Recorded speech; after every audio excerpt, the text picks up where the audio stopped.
It's my pleasure to introduce the interviewer for our next segment of today's Wow.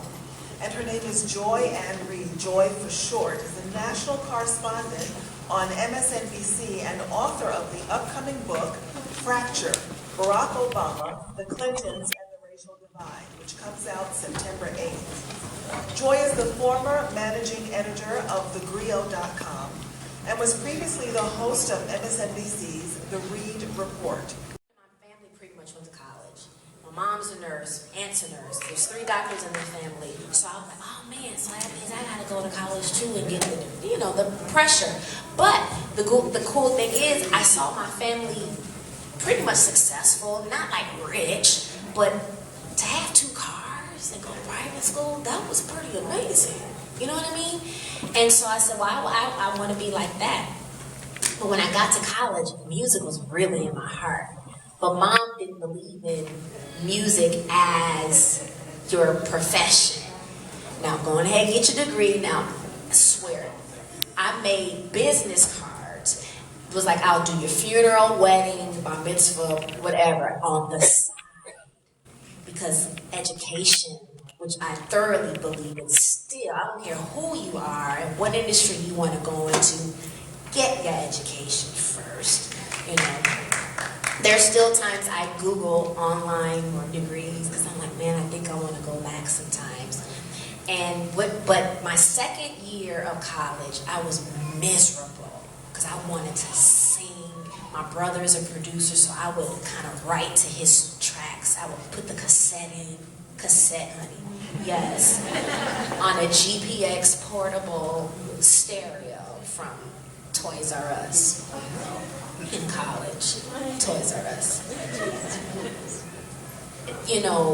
Wanting to produce, wanting to write. And a friend of mine who was going on tour with Monica, this was in 99, he found my number in the bottom of a moving box and decided to call it to see if it was still the same number, and it was. He said, I'm going on tour with Monica, just wanted to say what's up, see what you're up to. I said, word? I said, oh, well, tell Monica I said hi, and if she needs a background singer, call me.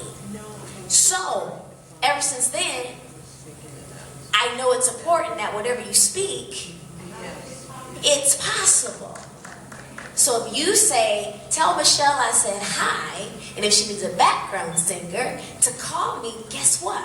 One day you can be traveling with me, or tell Dr. Reyes I said hi. Before you know it, you'll be interning, and then before you know it, you'll be a chief internist at the hospital. So strong believe in whatever you put out there in the air comes, right? So I tell him, background singer, tell her I said hi, cool beans. About a week or 2 later, he calls and says, man, she's having auditions tomorrow in Atlanta. At that time, I think it's to this day, don't you have to purchase a ticket 7 days in advance to get a reasonable, cheap price? Mm-hmm. 14 sometimes. So, 14, now it's 14, I think it's 14. So imagine the next day air. To audition tomorrow in Atlanta, what do you do? That's like a house note. If I went on Greyhound, I wouldn't have made the audition because Greyhound stops in every nook and cranny city that ever exists on your way from Chicago to Atlanta, so I wasn't going to make it. God works so good. His cousin, Gladys, works for United Airlines. Buddy pass. He says, my cousin works for United Airlines. Let me see if she has a buddy pass. Got the buddy pass. Goosebumps. Buddy pass. To me, she's part of the gateway into what I do.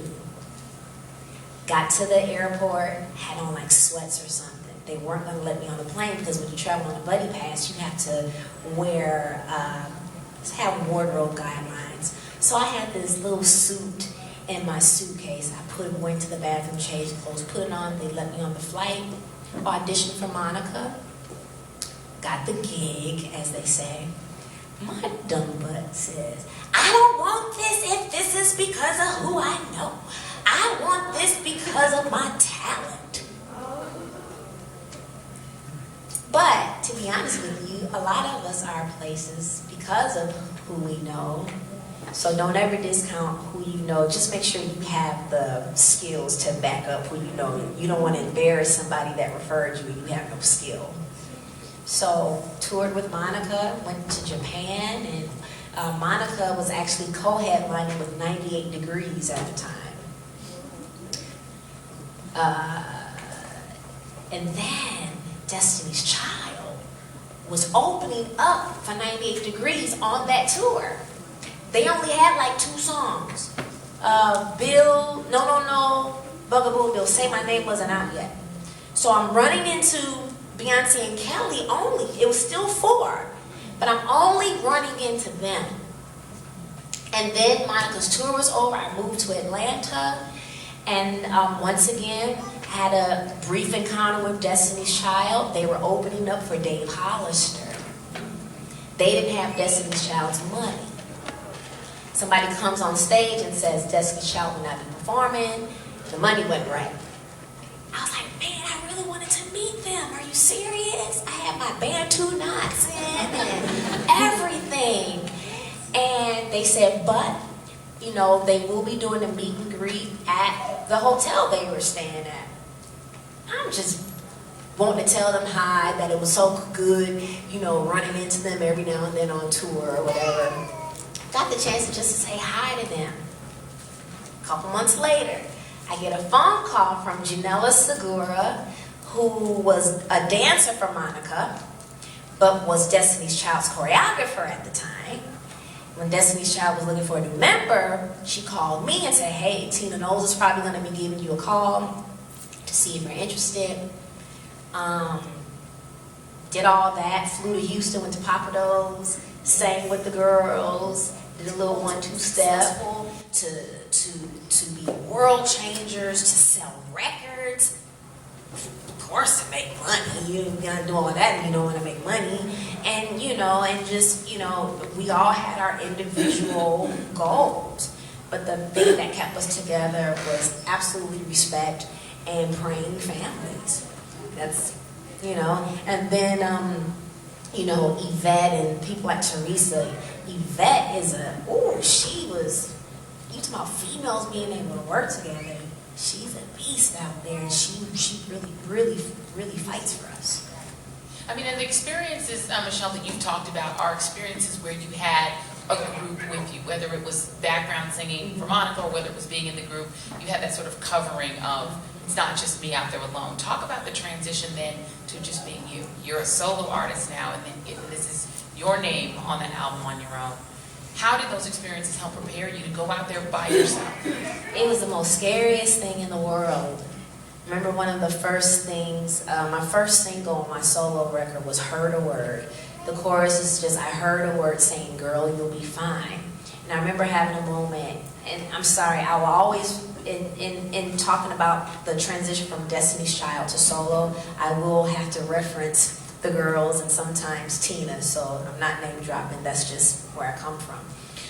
I remember being in Tina's hair salon, scared and boo-hooing. I literally was crying in her lap, and she was just rubbing my head. It's gonna be fine.